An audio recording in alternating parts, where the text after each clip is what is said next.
¿Qué buscas realmente? Segunda parte.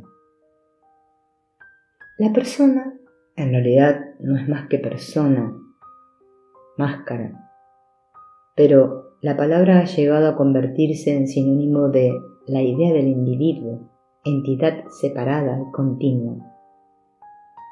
La personalidad no es la constante que nosotros imaginamos. En realidad no es más que una reorquestación temporal de todos nuestros sentidos, imaginación e inteligencia, de acuerdo con cada situación. No hay repetición alguna en la vida y cada reorquestación es única y original, como el diseño de un caleidoscopio.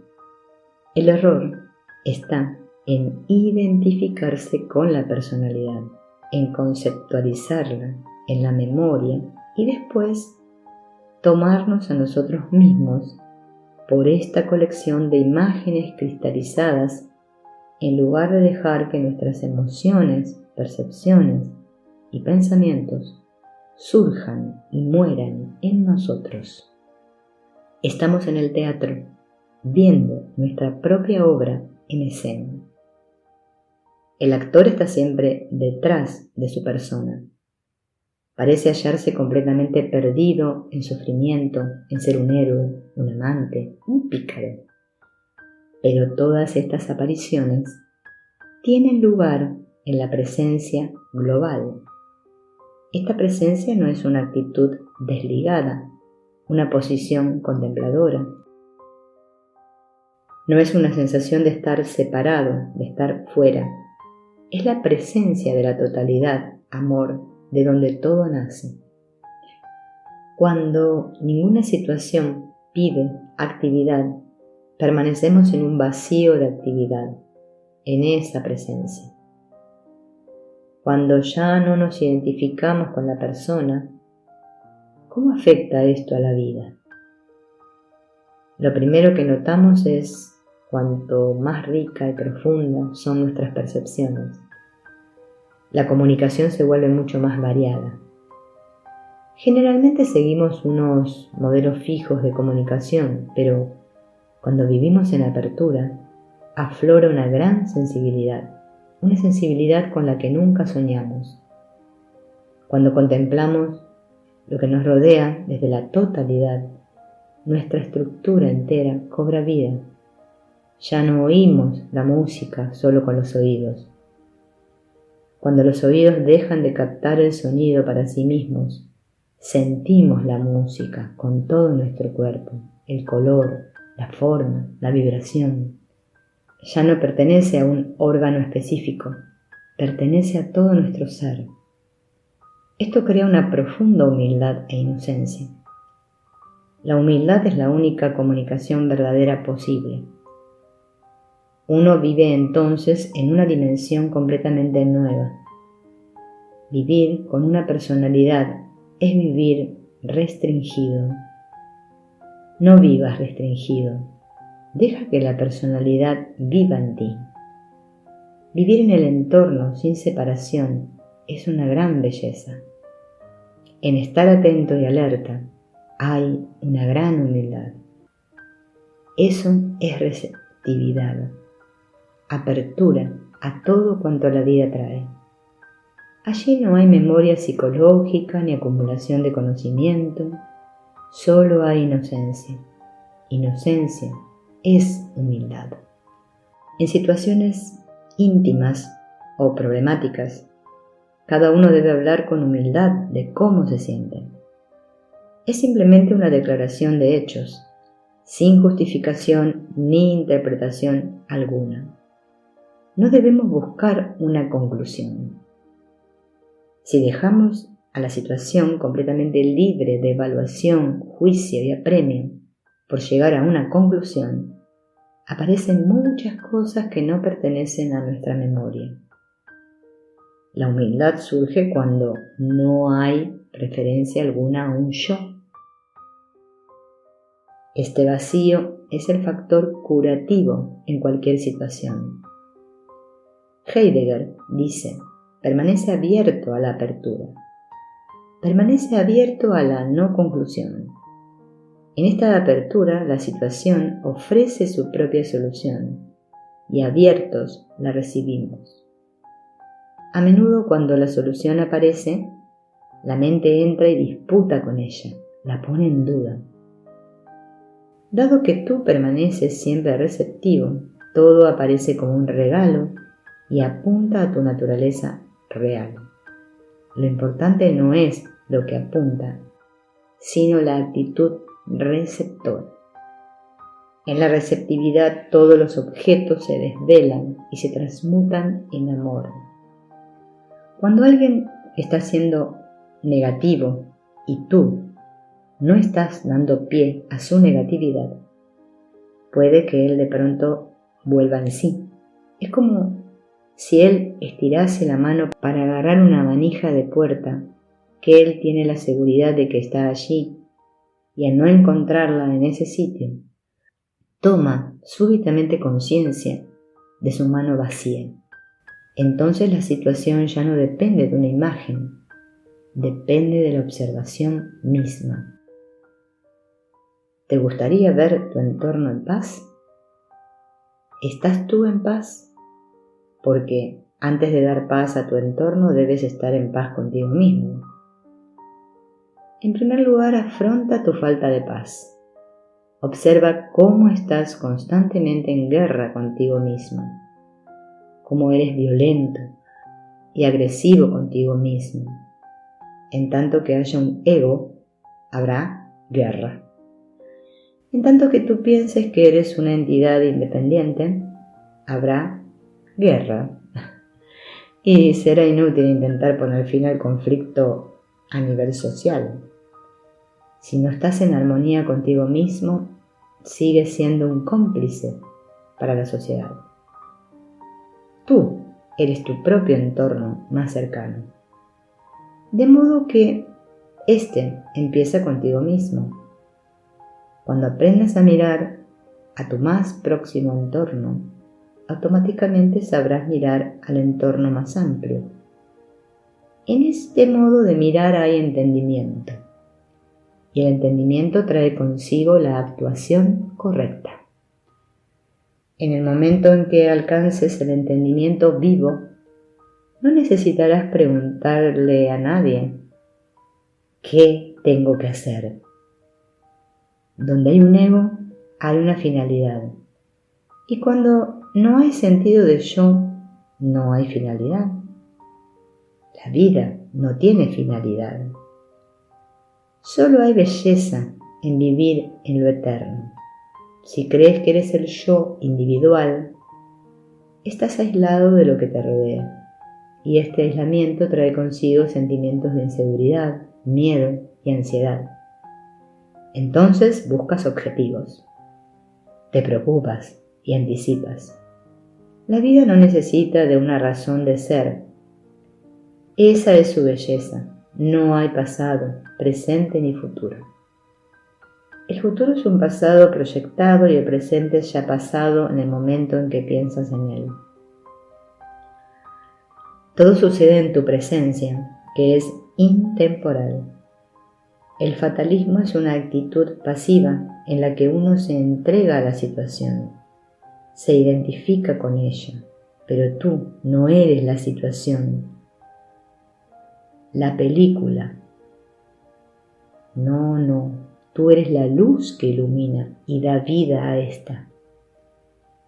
Lo que tú llamas un accidente, destino, etc., está en la película, pero tú, la luz, no estás en ella.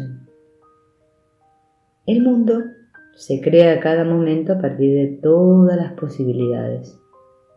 Todas las posibilidades están en ti. ¿Por qué identificarse con una expresión concreta? Toda relatividad tiene significado tan solo en tu totalidad. Cuando solo hay simultaneidad, entonces todo sucede a cada momento. Pasado, presente y futuro se unen en la presencia. Solo desde la conciencia, desde la globalidad, se puede ver la película en su totalidad. De otro modo, permanecerás atado a las fracciones, a las distintas imágenes, y te meterás en cada escena. El contenido de tu vida es más que lo que tú conoces.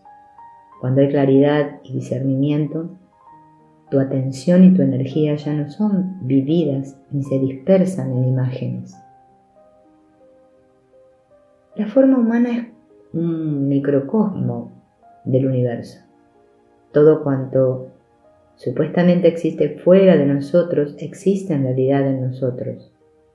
El mundo está en ti y puede darse a conocer en ti como tú mismo. Entonces, ¿qué es este tú? Como seres humanos relacionados con todos los seres vivos, debemos estar primero relacionados con nosotros mismos. No podemos entender, amar y recibir a los demás si en primer lugar no nos conocemos y amamos a nosotros mismos. Sin embargo, generalmente pasamos nuestras vidas enteras dedicados a lo que evidentemente está fuera de nosotros, sin mirar jamás a lo que está más cerca. No dedicamos tiempo alguno a la lectura cuidadosa de nuestro propio libro, de nuestras reacciones, resistencias, tensiones, estados emocionales y todo lo demás. Esta lectura no requiere sistema alguno ni tiempo, especialmente asignado a la introspección. Implica solamente mirarse a sí mismo durante el día, sin la habitual identificación con un centro de referencia individual, una imagen de yo, una personalidad, un propagador de puntos de vista. Para enfrentarnos a nosotros mismos, científicamente, debemos aceptar los hechos como son, sin acuerdo, desacuerdo o conclusión. No se trata de una aceptación mental, de una aceptación de ideas, sino de algo completamente práctico, funcional. Solo requiere estar alerta. La atención debe ser bipolar. Vemos la situación y al mismo tiempo vemos cómo ésta hace eco en nosotros como sentimiento y pensamiento. En otras palabras, los hechos de una situación deben incluir nuestras propias reacciones. Nos quedamos en el proceso científico, libres de juicio, interpretación y evaluación, únicamente atentos, en diferentes momentos del día, a nuestro terreno psicológico, intelectual y físico y a nuestro nivel de vitalidad. No existe motivo alguno ni interferencia de un yo, ni deseo de cambiar, crecer o llegar a ser. La aceptación funcional no es moral. No hay necesidad de optar por un nuevo modo de vida que, inevitablemente, se convierte en un sistema como cualquier otro. Cuando la atención es bipolar, en un principio hay observación del así llamado mundo exterior, pero con un énfasis en los movimientos internos. Después, estos movimientos, los gustos y los disgustos, se convierten a su vez en el objeto de exploración. De este modo llegamos a intimar más con nosotros mismos. Nos hacemos más conscientes de cómo funcionamos de momento a momento. Cuando somos exploradores, el verdadero escuchar aparece automáticamente y en escuchar hay apertura, receptividad. La exploración nunca se convierte en una fijación con una meta a alcanzar. Permanece como una bienvenida que aporta originalidad y vida a cada momento. Muchas terapias nos dicen que nos aceptemos a nosotros mismos, pero esta aceptación psicológica, a través de diversos tipos de análisis, se refiere siempre a un centro individual. En tanto que la idea del individuo permanece, hay un motivo escondido en la aceptación. No es una aceptación incondicional, sino que está basada en un ideal o en una comparación, y siempre contiene un elemento de resignación. La psicología cree en la existencia del ego y su tarea consiste en hacer este más cómodo, fuerte e integrado. El que podamos organizar nuestra vida de manera más satisfactoria ya es algo, pero no puede haber jamás una vía que nos lleve más allá de lo conocido. Estos procesos nos mantienen interesados en el objeto, por sutil que éste pueda llegar a ser. En la aceptación funcional, el énfasis no está en lo que aceptamos, sino en la aceptación misma. Nada hay para intentar añadir o sustraer de la vida que estás viviendo. Esta requiere tan solo estar alerta para ver los hábitos del pensamiento y el modo en que estos nos comprometen. Cuando vemos que casi toda nuestra existencia es una repetición mecánica, automáticamente salimos del modelo para entrar en la observación. Todos los intentos de cambiarnos a nosotros mismos se basan en la interpretación que supone la existencia de un intérprete, pero cuando no hay nadie para interpretar, ningún centro de referencia, el énfasis cae espontáneamente en la acción misma de tomar nota. Es importante darse cuenta de que este observador, sin un agente, no es una actitud ni un estado. El objeto no es interesante. La observación en sí tiene su propio sabor y no necesita sumarle una. Es la misma apertura o bienvenida lo que constituye nuestro ser natural. Para entrar en relación con uno mismo y de este modo con el mundo, toda interferencia debe cesar. Es el observador quien, proyectando constantemente conocimiento y deseos adquiridos, mantiene lo observado como objeto y de ese modo destruye toda verdadera comunicación que es amor. Con la desaparición del hábito de ser alguien que hace algo, solo la atención desnuda queda y a la luz de ésta se hace claro el funcionamiento de proyección. La mente recobra su sensibilidad y flexibilidad naturales y al mismo tiempo sentimos libertad en relación con nuestro entorno. En la exploración abierta en la que te aceptas a ti mismo científicamente, llegará el día en que te sientas completamente autónomo y realizado, sin calificación. En la aceptación psicológica, todavía hay alguien que acepta. Hay un punto de vista, una elección o un motivo y objetivo. De modo que todavía hay complicidad, un interés creado en lo que supuestamente aceptas. Y este interés te ata al objeto, la cólera, la ansiedad, los celos, el demonio, el héroe, Dios, etc. Y tú permaneces funcionalmente pasivo con respecto a él. Te sometes a él. Dices, yo soy esto, e intentas darle la bienvenida. La aceptación psicológica es una especie sutil de sacrificio. La aceptación funcional es una postura completamente no afectiva, porque está, desde el principio, libre de ego, es decir, libre de toda interferencia mental. Es principalmente activa. Quiero decir con esto que hay una actitud completamente alerta en el hecho de tomar nota, de darse cuenta, de observar. No hay sumisión al objeto, solo hay bienvenida, sin análisis de ninguna clase. Pasamos directamente del proceso del devenir a la apertura misma. Hay un abandono del énfasis en el objeto, por el así llamado sujeto, la percepción en sí.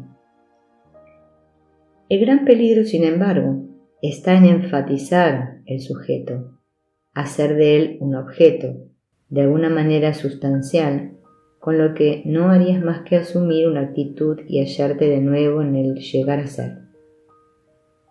La verdadera aceptación es apertura libre de toda objetivación. La apertura es un estar alerta sin ninguna expectativa. La observación debe sencillamente permanecer con los hechos. La observación no va dirigida al objeto. El objeto aparece en la observación.